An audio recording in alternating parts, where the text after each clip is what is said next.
ప్రపంచంలోని అత్యంత ఎత్తైన రైల్వే వంతెన అయిన చినాబ్ రైల్వే బ్రిడ్జ్ పై శనివారం హృదయాలను హత్తుకునే సంఘటన చోటు చేసుకుంది. వారణాసికి చెందిన ఓ కుటుంబం తమ 6 ఏళ్ల కుమారుడి పుట్టినరోజున వందే భారత్ ఎక్స్ప్రెస్ రైలులో ప్రయాణిస్తూ ఈ ఇంజనీరింగ్ అద్భుతంపై జరుపుకుంది.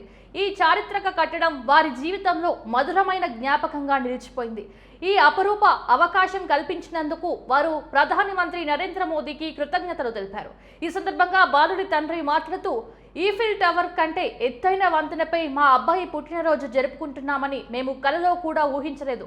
ఈ క్షణం నిజంగా చాలా ప్రత్యేకం. ఈ చారిత్రక నిర్మాణంపై వేడుక చేసుకోవడం మాకు గర్వకారణంగా ఉంది. దేశానికి ఇలాంటి బహుమతి అందించిన ప్రధానమంత్రి నరేంద్ర మోదీకి మేము రుణపడి ఉంటాం అని అన్నారు. బాలుడి తల్లి కూడా ఇదే విధమైన భావాలను వ్యక్తం చేశారు. ఇలాంటి అనుభూతిని మేము ఎప్పుడూ ఊహించుకోలేదు. ఈ వంతెన కేవలం మౌలిక సదుపాయం మాత్రమే కాదు, ఇది మా పిల్లల అమూల్యమైన జ్ఞాపకాలలో ఒక భాగంగా మారింది. ప్రధానమంత్రి మోదీకి ధన్యవాదాలు అని ఆమె తెలిపారు. 6 ఏళ్ల పుట్టినరోజు బాలుడు కూడా ఆనందంతో, నాకు చాలా సంతోషంగా ఉంది. ఇంత ఎత్తైన వంతెనపై నా పుట్టినరోజు జరుపుకునేలా చేసినందుకు మోదీ అంకుల్ కు థ్యాంక్ యూ అని ముద్దుగా చెప్పాడు.